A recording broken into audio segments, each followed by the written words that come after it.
Espanha, Portugal, Brasil, Chile, Venezuela, Alemanha, Itália, União Soviética, China e Coreia do Norte são países completamente diferentes entre si, mas uma coisa todos eles têm em comum: eles viveram ou vivem em uma ditadura. Mas o que então faz um governo ser ou não ditatorial? O próprio significado da palavra já nos conta, já que ditadura nada mais é que uma situação em que alguém exerce uma autoridade absoluta. E essa ditadura pode vir das mais variadas maneiras, por meio de um golpe ou até mesmo de uma revolução. E no vídeo de hoje você vai ver quais são as características em comum entre todas as ditaduras que esse mundo já viu ou vai ver. Então já separa o seu caderninho aí para anotar todas as regras do manual de conduta de um ditador, porque hoje vamos aprender como as ditaduras nascem.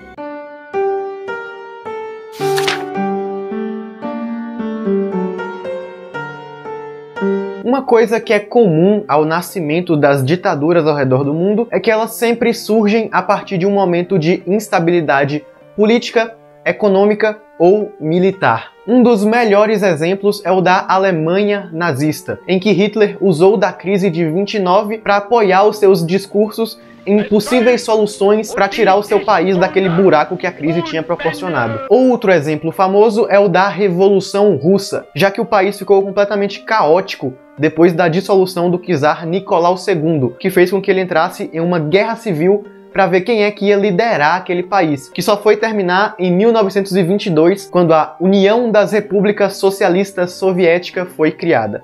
Uma crise deixa a população bastante desesperançosa e ajuda a dar respaldo a discursos populistas com promessas vazias. Discursos esses que renovam a esperança desse povo.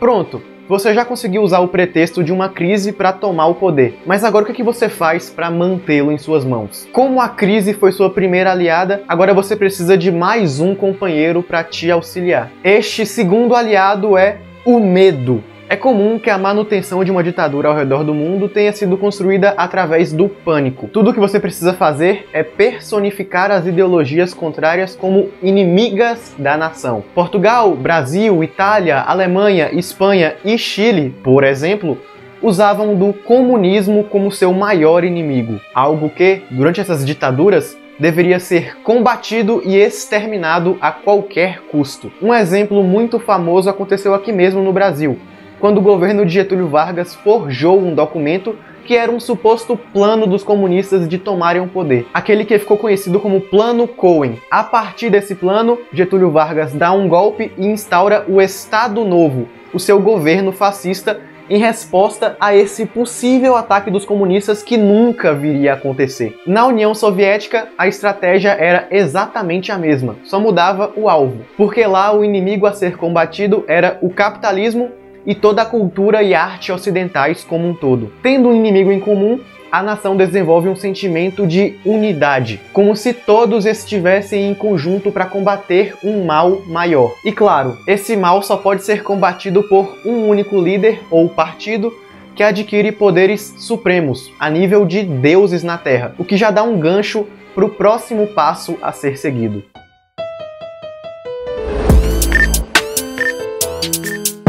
Em uma ditadura, o poder do líder deve crescer sempre de forma exponencial. O livro O Príncipe, de Nicolau Maquiavel, nos explica muito bem como um líder deve exercer sua autoridade, pois, segundo o filósofo, é necessário que seja amado e temido pelos outros. Mas, como é muito difícil fazer essas duas coisas, é preferível que se seja temido a que se seja amado. Nas palavras dele, o chefe temido consegue melhor obediência do que o que é amado. Quando um homem deseja professar a bondade, natural é que vá à ruína, entre tantos maus. No fim, você terá que saber como equilibrar os momentos de bondade e populismo e os momentos tirânicos de punição a opositores políticos, para que assim essas punições sirvam de exemplo e desencorajem o surgimento de novos inimigos. Essa busca pelo equilíbrio é uma das tarefas mais difíceis, pois Se você exagerar nas boas ações, pode acabar perdendo força política e ser vítima de um golpe ou dissolução do seu governo. Por outro lado, se você exagerar nas ações tirânicas, a população pode se revoltar contra você, o que vai causar uma enorme instabilidade política. É por isso que as ditaduras tomam muito cuidado na hora de caçar e sumir os seus opositores, para que assim não fique muito na cara quem é que foi responsável por esses sumiços. Exemplos do uso da força na história da humanidade estão nos campos de concentração da Alemanha nazista e nos gulags da União Soviética, que eram campos de trabalhos forçados a inimigos políticos.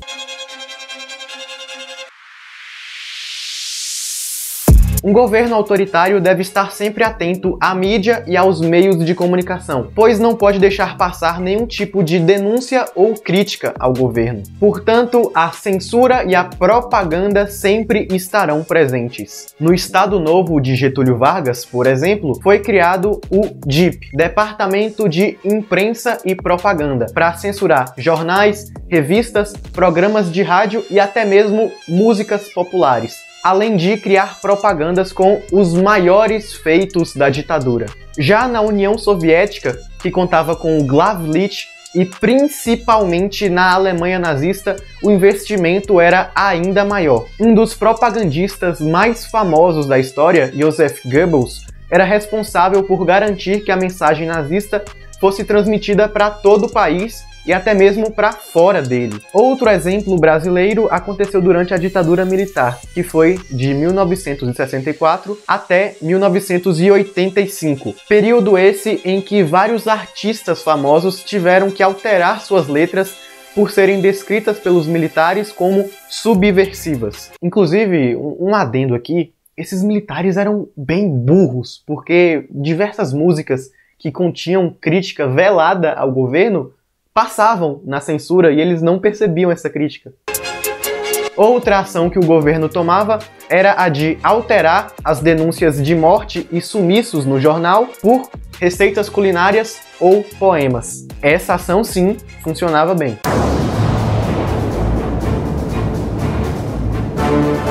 Com tudo isso anotado, agora é só seguir um passo de cada vez, que assim você conseguirá todo o poder que deseja. O que posso concluir com esse vídeo é que nunca existirá uma ditadura do bem. A partir do momento que você retira a liberdade de um povo e manda e desmanda na vida alheia, já perdeu completamente a noção das suas ações seguintes. Toda ditadura mundo afora deve ser boicotada, e qualquer extremo político, seja ele de esquerda ou de direita, é completamente nocivo para a população. Aqui no Brasil já tivemos algumas experiências de golpe e ditadura, e estudando a história, aprendemos cada vez mais o quão desprezíveis são esses governos. Por isso precisamos estar atentos para não repetirmos aquilo que já erramos no passado. Para finalizar, deixo com vocês uma mensagem do filme O Ditador, de Charlie Chaplin. To those who can hear me, I say, do not despair. The misery that is now upon us is but the passing of greed. The bitterness of men who fear the way of human progress. The hate of men will pass, and dictators die. And the power they took from the people will return to the people. And so long as men die, liberty will never perish.